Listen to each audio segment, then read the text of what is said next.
Imagine a map that does not show cities or mountains, but instead charts the unseen terrains of the human spirit. Some of these terrains are lush and life-giving, the valleys of gratitude, the high peaks of courage, the rivers of discipline.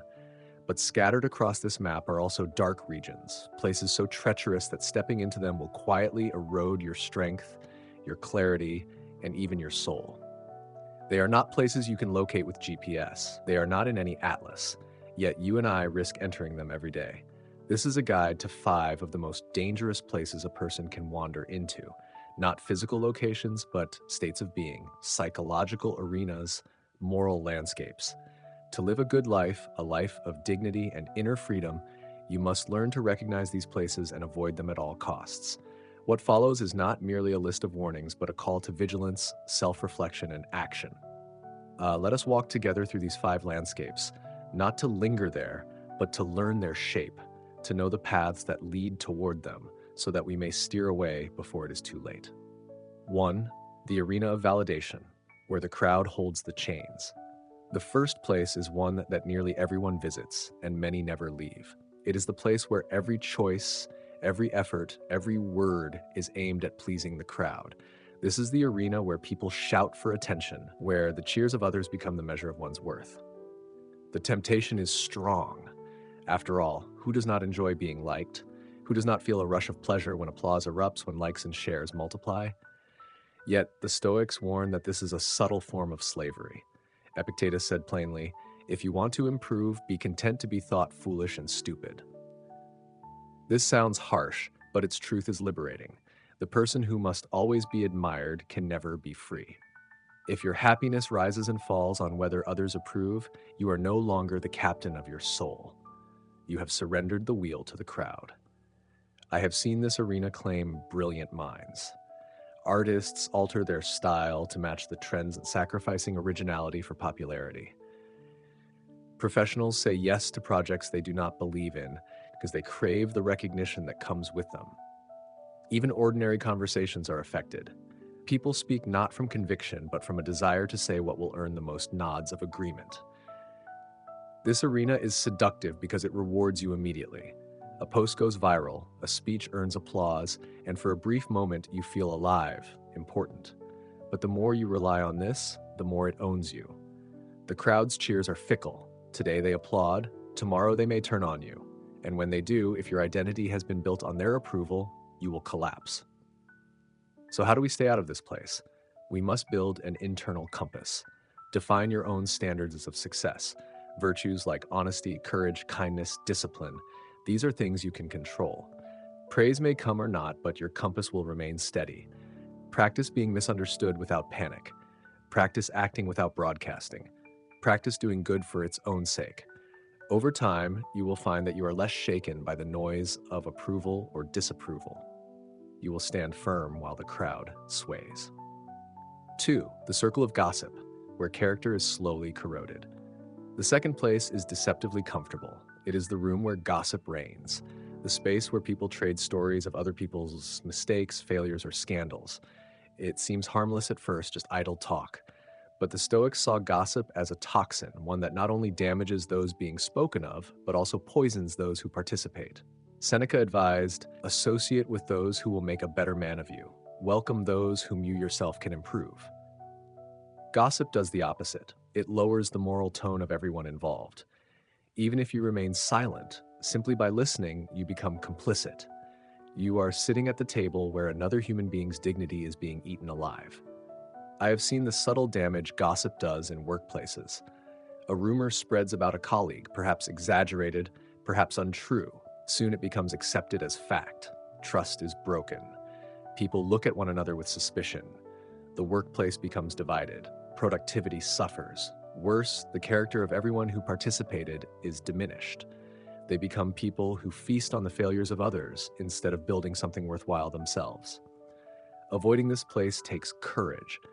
You may need to walk away from a conversation, change the subject, or say gently, "I'd rather not talk about them when they're not here." This may feel awkward. You may be mocked for being too serious. But over time, others will learn that gossip dies in your presence, and you will find yourself freer, lighter, less entangled in drama that was never yours to carry.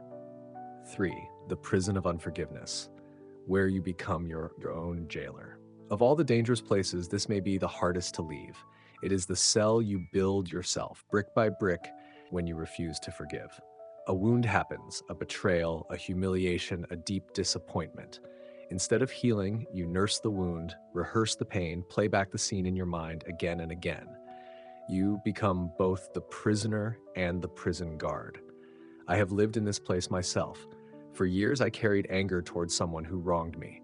I told myself I had moved on, but my thoughts betrayed me. Whenever I saw their name, the anger flared again. I was not free. Only when I chose forgiveness, not because they had earned it, but because I refused to carry the poison any longer, did the walls of that prison begin to crumble. Marcus Aurelius said, "The best revenge is to be unlike him who performed the injury." This is the Stoic path, to reclaim your agency by refusing to let another's evil define your own character. Forgiveness does not mean excusing the wrong. It does not mean you must reconcile or trust again. It means you stop letting the past own your present. There are many ways to practice this release. You might write a letter to the person, not to send, but to say everything you need to say, and then burn it. You might meditate on the wound, imagining yourself cutting the cord that ties you to it. You might speak aloud, "I release this. I choose peace." Do this not once, but as often as needed until the grip loosens. The result is remarkable. Your mind becomes clearer. Your heart feels lighter. Creativity and energy return. You become capable of deeper joy because you are no longer dragging the chains of bitterness behind you. 4. The Hall of Mirrors, where comparison distorts your soul. The fourth place is one many of us enter daily, often through the screens we carry in our pockets. It is the Hall of Mirrors where we compare ourselves constantly to others. Social media is full of carefully curated images of other people's lives, vacations, promotions, perfect relationships. We see these and measure our worth against them. We ask, why am I not there yet? Why is my life not as exciting? This is a trap because comparison robs us of gratitude. Instead of seeing what we have, we see only what we lack. It also pulls us off our unique path. You were not born to live someone else's story. You were born to walk your own road. Yet when you compare, you abandon that road and start chasing ghosts. Marcus Aurelius urged us to look within. The fountain of good is inside you, not out there. Your measure of progress should be, am I wiser today than yesterday? Am I more disciplined, more kind, more courageous? These are metrics no one else can set for you. Breaking free from comparison requires intentional practice. Limit your exposure to triggers. Take breaks from social media. Keep a gratitude journal, writing down 3 things each day you are thankful for. Track your own growth instead of others' achievements. Remind yourself regularly, the only person you are in competition with is the person you were yesterday. When you leave this hall of mirrors, you find joy returning. You find space to appreciate others' successes without resentment. You can cheer for them because you are secure in your own path. The 5, the arena of proving, where ego becomes your master. The final place is subtler but equally dangerous, the place where you are constantly trying to prove yourself. This may look like ambition, but it is driven by fear. Fear of being overlooked, dismissed, or forgotten. You accept jobs you hate, buy things you cannot afford, enter conversations armed with arguments, all to shout, "See, I matter, I am worthy." But the man who must prove he is worthy has already forgotten that he is. True worth does not need to shout. It is felt in quiet confidence, in actions aligned with values, in the discipline of living well. Respect, when it is real, is not earned through noise, but through consistency and integrity. Epictetus warned that seeking the admiration of others makes you their slave. The more you try to prove, the more you depend on their reaction. The solution is not to become passive, but to anchor your identity so deeply that you no longer need to broadcast it. Let your work speak for itself.